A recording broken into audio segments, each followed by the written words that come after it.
자, 계속해서 오늘 뉴욕 증시 흐름 분석해보고 전망과 전략까지 세워보겠습니다. 레몬 리서치의 김민수 대표 전화로 연결돼 있습니다. 안녕하십니까? 네, 안녕하십니까. 뉴욕 증시가 소매 판매 수치를 확인한 뒤에 상승세를 이어갔습니다. 이 배드 뉴스에 안도하는 모습인데 어떻게 보셨습니까? 네, 그럼에도 불구하고 지금까지 금리 인하에 대한 여러 가지 열방들이 그대로 주가에 영향을 끼쳤다라고 봐야 될 것 같습니다. 그런 쪽에서 오늘 대부분 미국 3대 지수 모두 상승세로 마감됐는데 러셀 2000 지수가 한 2.4% 오르면서 조금 더 금리의 인하 기대감을 조금 더 맞이했다라고 봐야 될 것 같습니다. 그런 쪽에서 발표했던 지표가 1월 소매 판매가 0.8% 감소로 발표가 됐는데 한간에서는 지난 작년 12월 달이 조금 더 오버했다라는 쪽에 대한 시각과 함께 예상치보다 한 4배 큰 폭으로 감소했다라는 부분들 쪽에서 아무래도 1월 달 CPI가 0.3% 상승하다 보니까 그에 따른 심리적인 위축 이런 쪽으로도 해석을 하고 있고요. 그런 측면이라고 하게 되면 실질 소매 판매 당연히 부진할 거고요. 그에 따라서 1분기 성장은 급감할 것이다라고 분석을 하다 보니까 그러면 다시 한번 연준이 금리 인하를 하고 하는 기대감이 좀 더 살아났다라는 쪽으로 바라볼 수 있을 것 같습니다. 게다가 신규 실업수당 청구 건수가 21만 2천 건으로 작년 9월 달 이후로 20만 건은 계속 전후로는 유지를 하고 있는데 이쪽에서 변화가 아무래도 더 늘어났는지 계속 또 체크를 해야 될 것 같고요. 그런 쪽에서 어떤 종목별로 보게 되면 어제 IT 기술주 관련된 대형주들은 좀 무거웠습니다. 특히 대표주자 애플이 한 1% 가까이 하락하고 알파벳이 2.3% 하락하는 모습들이 나왔는데 특히 애플 같은 경우는 거의 워렌 버핏이 4분기에 1천만 주를 팔았다라는 얘기가 나오기 시작하고요. 한 3년 만에 일부 매각했다라는 쪽에서 이제 애플에 대한 묵직한 모습들이 아무래도 이런 투자와 관련된 부분들이 좀 차익 매물이 나오는 게 아니냐 한쪽에 대한 부담감을 좀 키우는 것 같은데 그럼에도 불구하고 버크셔의 투자 비중에 1%밖에 안 된다 한쪽에서 너무 오버할 필요는 없다라는 얘기도 나오고 있지만 아무래도 변화가 좀 들어간다는 쪽에서의 흐름들은 눈여겨봐야 되지 않나 생각되고 있고요.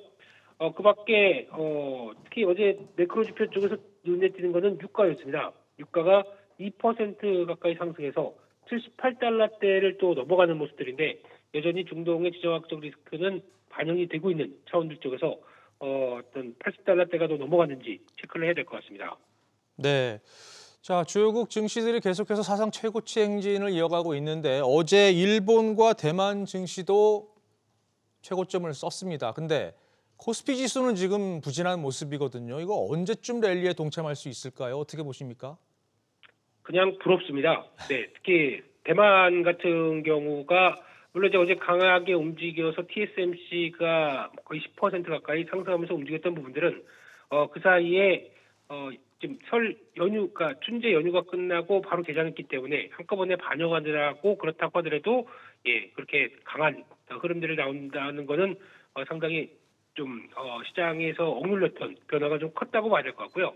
또한 일본 같은 경우도 그 전날 같은 경우 상승폭을 좀 키우더니 여전히 주가의 흐름들이 강하게 이어지는데 특히 일본 시장에서는 지금 가장 눈에 띄는 쪽은 반도체 장비 쪽들입니다. 도쿄 일렉트론, 스크린 같은 종목들 거의 주가가 급등하기 시작하면서 잘 몇 개월째 밀리지 않고 계속 올라가는 모습들이다라고 하게 되면 AI가 갖고 있는 트렌드 쪽에서 가장 적합한 모델, 특히 반도체 중심의 소부장 쪽의 모델을 갖고 있다. 안쪽에서 부각을 많이 받고 있는 상황들인데요. 그러다 보니까 일본이 전고점 때까지 근접하는, 그러니까 버블의 고점이죠.까지 근접했다. 그리고 또 대만 증시도 많이 올랐다라는 쪽으로 바라보고 있는데 특히 TSMC가 비자를 제치고 글로벌 시총 10위까지 올라왔다라고 하는 부분들까지 보다 보니까 자신감은 충만하다고 하더라도 많이 올랐다는 시각들도 나오고 있는데 하지만 국내 증시는 삼성전자 왜 이래요? 라고 할 수밖에 없는 아직까지 이를 쫓아가지 못하는 분위기가 나오다 보니까 좀 아쉬운 상황들인데 그럼에도 불구하고 아직 어떤 개선에 대한 기대감들이 뚜렷한 부분들로 생각했을 때는 여전히 국내 증시도 IT 쪽에 대한 변화들 좀 더 강화되리라고 생각되고 있고요. 특히 저 PBR 관련된 종목들이 약간 주춤하면서 성장주로 다시 몰려가는 움직임이 나오는 분위기는 아무래도 이에 따른 변화를 국내 증시도 같이 동참할 가능성에 무게를 두고 전반적인 전략을 짜시는 게 좋지 않나 생각되고 있습니다. 네, 그렇군요. 자, 지금까지 김민수 레몬 리서치 대표였습니다. 오늘 말씀 고맙습니다.